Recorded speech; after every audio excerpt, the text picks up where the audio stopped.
हरि ओम नमो शिवाय नमो शिवाय हरि ओम नमो शिवाय नमो शिवाय हरि ओम नमो शिवाय ओम नमो शिवाय हरि ओम नमो शिवाय ओम नमो शिवाय ओम नमो शिवाय ओम नमो शिवाय ओम नमो शिवाय ओम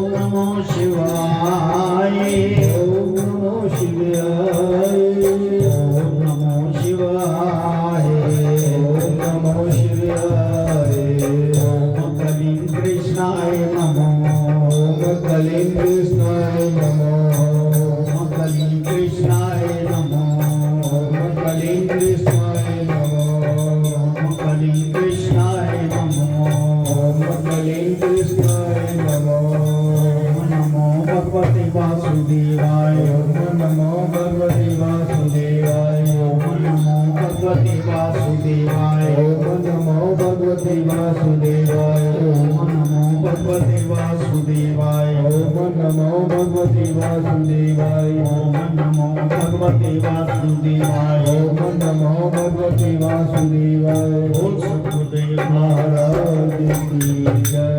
परम पूजनीय महात्मा ज्ञान श्री महाराज की जय। बोल शंकर भगवान की जय। बोल सियापति रामचंद्र महाराज की जय। पवन सुत हनुमान की जय। बोल राधा कृष्ण भगवान की जय। बोल गीता माता की जय। बोल गंगा जमुना सरस्वती माता की जय। सच्चियां गोदावरी माता करी सदा ही जय। गुरु रूप शासन में जी आज सुबह सतगुरु महाराज की कृपा से उनके आशीर्वाद से 7वें अध्याय का पाठ जिसका हमने तर्जुमा करके जितनी यथाशक्ति जितनी बुद्धि उसके मुताबिक किया और सुना ईश्वर कृपा से। इसमें ये भी था कि 7वां अध्याय पितरों के लिए भी है, पितर ऋण को चुकाने के लिए जो पुत्र का ड्यूटी बनती है अपने पिता दादा अति दादा परपितामह जितने भी हैं उनका ऋण अदा करने के लिए ये 7वां अध्याय पढ़ा जाए तो इसका बहुत लाभ होगा। वो पितृ आपको आशीर्वाद देकर जाएंगे क्योंकि इसके महात्म में जो अवगत हो गए हैं हमारे, कई बार हमने पूर्ण रूप से उनका उदर देह कर्म नहीं किया होता, ना वार्षिक प्रॉपर, ना चुवरी, ना दसमंद, ना दसपूरी, कई ऐसे ही अवगत हुए। उन सब के लिए आप 7वें अध्याय का पाठ घर में यथाशक्ति जो हो सके किया, क्योंकि इसके अर्थ में एक मोटी चीज ये है कि जो अंतिम समय में जिसका ध्यान ईश्वर की तरफ चला गया वो वहां चला जाएगा। बाकी जीवन की कोई बात नहीं, बाकी जीवन में जैसे भी कर्म हुए लेकिन अंतिम समय में जो ध्यान चला गया वो ब्रह्म हो जाए। अब इसकी भी और भी लंबी व्याख्या है इसकी बहुत कि देखिए सारा जीवन तो बुरे कर्म करते रहे और अंतिम समय में नारायण नाम लिया या ईश्वर नाम लिया या कुछ नाम लिया, पापी लोग भी चले गए। लेकिन उनके जो कर्म थे, जो बुरे कर्म थे, क्या उनका वो समाप्ति होगी एक बार लेने से? जो बुरे कर्म किए थे तब तक समाप्ति है उसकी, जब तक वो ब्रह्म में लीन है। जब भूलना फिर कभी बुरा, तो वो कर्म साथ में बुरा असर जब आएगा, जब साथ में बुरे कर्म और आके वापस करेगा, वो भी छूट जाएगा बुरे कर्म। ऐसे ही अच्छे कर्म, अगर अच्छे कर्म किसी ने किए हैं और अंत समय में ध्यान किसी और तरफ चला गया, जो आपने पीछे ध्यान में पढ़ा सुना है सबने, ध्यान और तरफ चला गया, तो वो किसी ऐसे महापुरुष के घर में जन्म लेगा कि, क्योंकि जन्म तो होगा उसका और पुण्य भी उसके हैं, वो पुण्य भोगेगा। अगर अच्छे घर में जो पुण्य भोग कर अच्छे कर्म करता रहेगा तो उसका मोक्ष हो जाएगा। यानी कि कर्म माफ तब होते हैं जब आज्ञा में ब्रह्म की रहे। जब ब्रह्म की आज्ञा से परे होंगे, आप भीष्म पितामह का देख लो, धृतराष्ट्र का देख लो, जिसको 100 जन्मों की खबर थी, 100 जन्म में कोई भी बुरा कर्म नहीं किया था, वो भुगती थी 100 जन्म में उसकी। लेकिन जब बुरा कर्म मन में आ गया तो पिछला भी बुरा साथ में रल गया, तो उसको उसकी सजा मिली। बताओ, ये तो शास्त्रों में लिखा है, हम अपने आप नहीं, कुछ ऐसा शास्त्रों की बात है। कहने का भाव के बुरे कर्म से जितना बच सको, जितना नाम जपोगे, क्योंकि भगवान कृष्ण ने हमें एक ही गारंटी दी है कि मेरे भजन के आगे पाप क्या बचता। भजन करते रहोगे तो पाप नष्ट हो जाएगा। भजन करना बहुत जरूरी है। बोल शंकर भगवान की सियावर राम जय जय राम, राम जय जय राम, मेरे प्रभु राम जय जय राम, प्रभु राम जय जय राम, करो कल्याण सीताराम, करो कल्याण सीताराम। आइए मिलके सातवें अध्याय का पाठ इस पर मनन करते हैं सभी। श्री नारायण वाच, हे लक्ष्मी, अब सातवें अध्याय का महात्म सुनो। फल क्या है इसका? पटेल नामक एक नगर में शंकुकर्ण नाम का एक वैश्य, एक व्यापारी रहता था। व्यापार करने को नगर के बाहर कहीं को जाता था। रास्ते में शंकुकर्ण को सांप ने डसा। वो शंकर भगवान की, वह मर गया।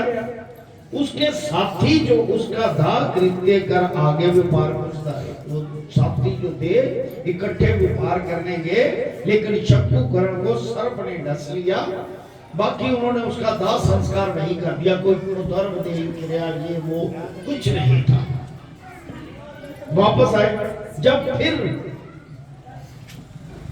के घर में आया, घूम फिर के जब घर में आए, जिसके पुत्र ने पूछा मेरा बाप शंकुकर्ण कहाँ? शंकुकर्ण के बेटे ने पूछा मेरा बाप कहाँ? उन व्यापारियों ने कहा तेरे पिता को सर्प ने डसा था, वह मर गए, और ये पदार्थ तेरे पिता का है, सो तू ले ले। 1 करोड़ रुपया और जिसकी गति करने को कहा, क्योंकि वह अवगत मरा था।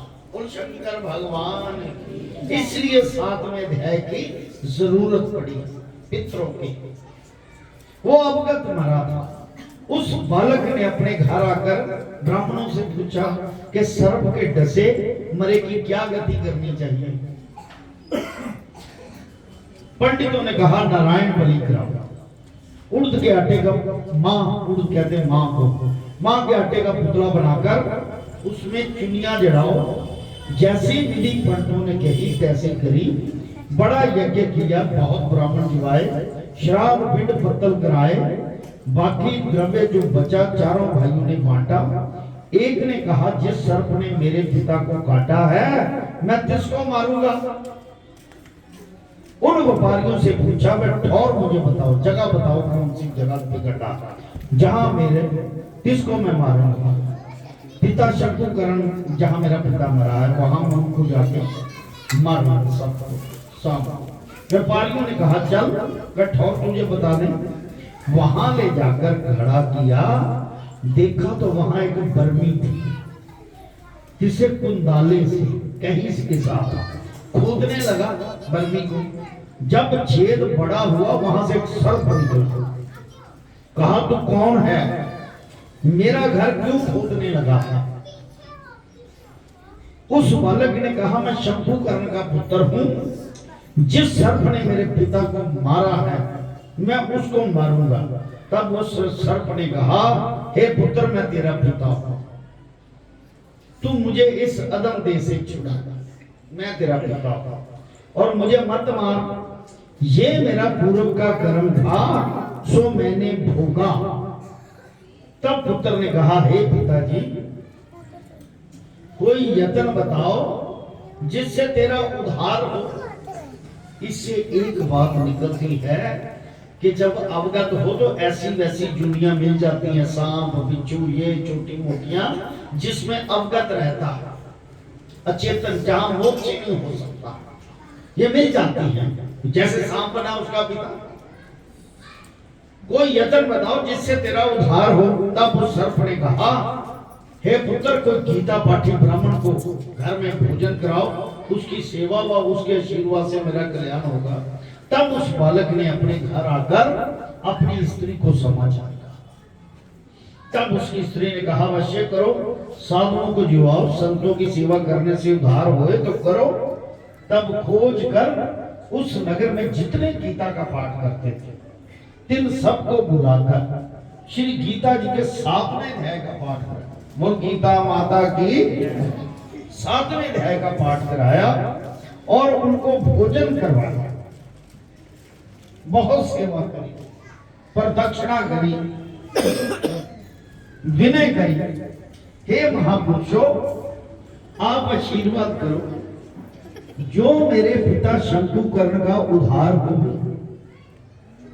अदम देह से छूटे, यानी कि सारा कुछ करवाया, उसे पाठ भोजन भी करवाया और प्रदक्षिणा, प्रदक्षिणा कहते हैं ये चारों हो।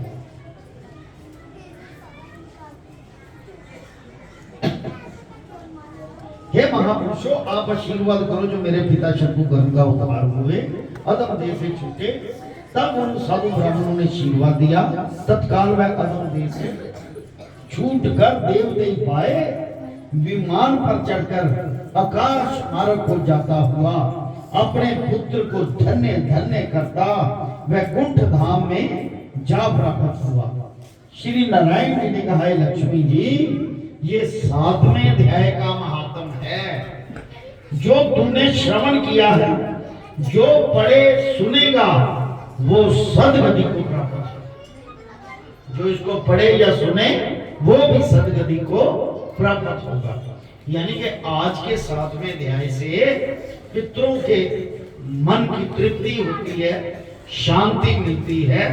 इसको बार बार करना चाहिए, इससे आपको सुख मिलेगा, आगे परिवार को सुख मिलेगा।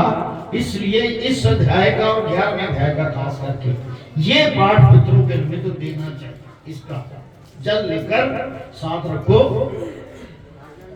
तो इसका पाठ किया गया घर में। श्री पद्म पुराणे सतीश्वर संवादे उत्तराखंडे गीता महात्म नाम 7वां अध्याय सुनते। बोल शंकर भगवान की। कल 8वां अध्याय है अक्षर ब्रह्म योग। अक्षर ब्रह्म, कल इसके बारे में चर्चा होगी मेरी कृपा से, बड़े प्यार से। ओम नमो शिवाय, हरि ओम नमो शिवाय।